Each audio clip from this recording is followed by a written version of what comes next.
Hey chess lovers, it's Nathan Rose here. In today's video, I'm going to demonstrate how it's possible to come back from a seemingly hopeless position. We're going to take a look at one of my games, played a few days ago on chess.com, but we're also going to borrow a few concepts from a book that I'm reading at the moment, The Complete Chess Swindler by Grandmaster David Smerdon. And it has a very nice subtitle, How to Save Points from Lost Positions.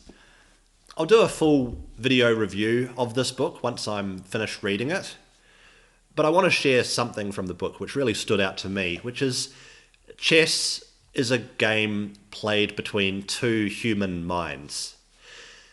So for all the importance of opening theory and in-game technique and correct tactical calculation, the fact that it's played by human minds means that there are emotions involved very naturally. Emotions like fear and wanting to keep control.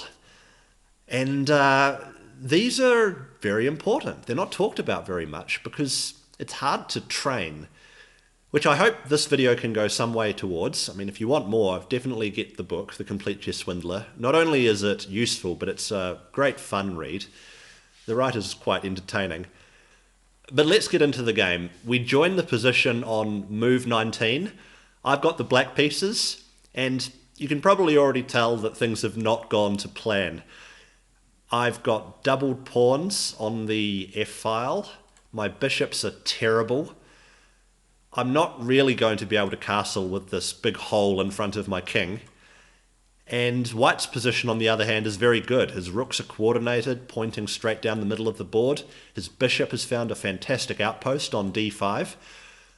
The only idea that I really have is, because I've got these double pawns, I've at least got the g-file for my rook. I can move the rook here and target White's king. This is my one idea. According to the computer, a better move would be bishop f8. Trying to activate the bishop outside of this hopeless pawn chain where it's stuck behind. But okay, you can understand why I played rook g8. Trying to get this into the game, but it did allow a great move by White, one that I didn't see coming. Queen h6. So White's invading my position. He's targeting the h7 pawn, which is now undefended because the rook had moved to g8. But more importantly, after that pawn falls, the f7 square is going to be a target, thanks to White's bishop. I mean, I could move the rook back to where it was, but that's very passive. So what I did is I decided to try and trade off this great White bishop, but this allows a tactic. White takes the pawn first, and again, I could maybe move the rook here away from my only idea, but that just gives White way too much freedom, so I don't do that. Instead, I move my king out of the way, and now you'll see the tactic. Now you'll see that White is actually able to win an entire rook here. Bishop takes knight. I've got to really take that bishop because it's check. Take with the rook. He takes the rook. I take the rook, and my rook on g8 falls. So I'm down an entire rook. So in this position, it is time to enter swindle mode, as David Smerdon calls it. If the position just continues the way that it's going, if we just follow the normal course of events and I play normal moves, well, White's going to win the game, isn't he? He's going to just slowly use his material advantage to squeeze me. So what I've got to do is play differently. I've got to start looking for tricks, traps, ask myself questions like, okay, I'm down a rook, but what is good about my position and what is weak or vulnerable about White's position? Well, what's vulnerable about White's position, I realized during the game, is that it's going to take him some time to get his pieces in towards my king. He does have an extra rook, but for the moment that rook is guarding the back rank. So we've got these three pawns in front of White's king, which might mean that he has some back rank trouble. And these knights, it's going to take them some time to get to where they need to go. I mean, these bishops are very passive here, but it is a bit of a fortress, isn't it? It's all kind of huddled together, well defended. It's going to take white some time. So, active moves, active chess. Queen c2. Okay, the threat is obvious, to take the rook and give checkmate. White's not going to fall for that, but it does make him respond to the threat. Now this is already a mistake by white. It shows a timid mindset. He's trying to hold the position together. I bet that if I was able to read white's mind, he wants to keep everything safe, everything tightly in a little box, trade queens, and then slowly win the game. He doesn't want any tactics, he doesn't want any danger, which is why he's moved his rook out of the way instead of to a better square. After queen c2, he could have moved it to c1, a much better move. This means that my queen now has to move, and, well, I mean, I can't really take this knight because that's checkmate. But, so white didn't do that. He didn't play the best, most active move. Instead, he went passive. Okay, it's an inaccuracy. It's not the end of the world. White's obviously still clearly winning here. My plan, if you can call it a plan, but my idea is to take these pawns of white's on b2 and a2 and try and sow some panic by pushing my own pawns forward. So white is very sensibly trying to get his pieces into better positions. I take both the pawns. White brings his queen closer to my king. I defend, and now white plays a good move.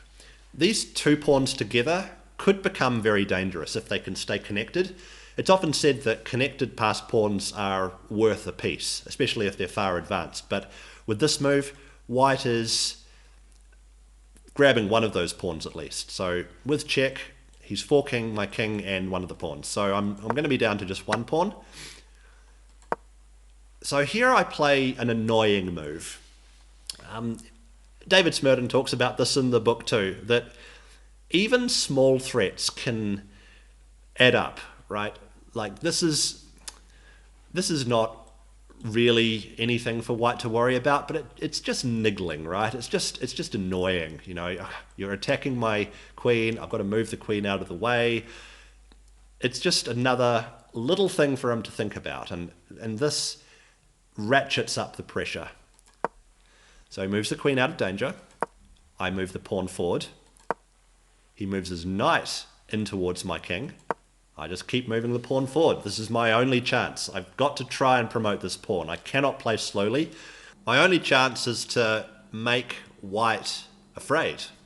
And there's something to be afraid of. That pawn has now gotten pretty far up the board, and white's going to have to do something about it. So, what does he do? Well, he puts his queen behind the pawn. Very sensible. Of course, I have to keep defending the pawn if I want it to continue rolling up the board. Now white makes this move, which is a check. He's forking two of my pieces, and this means that I have to take this knight. So white is actually closer to victory, if you listen to what the computer says. We're down to now just each having a queen and a minor piece. I've got a bishop, he's got a knight, but he's still got his extra rook. It's a dominant position for white, but for a human, it's still worrisome. If you have the white pieces and you see this pawn coming forward, you're pretty concerned, I'd say, and you're not at all comfortable. And I don't think white was here. You know, it's funny, when you're playing a real live over-the-board game, you can see the look on your opponent's face and get a bit of an insight into their mindset. I, of course, can't see my opponent's face, but I really felt during this game that he was getting nervous as this pawn was coming forwards. So, what happens next? I keep pushing the pawn forward, of course. He keeps putting his queen behind the pawn. He'd love to trade that pawn off. Okay, so now I make another mini threat. it's kind of clear. Take the knight, and then once the bishop is captured, then I could take the rook.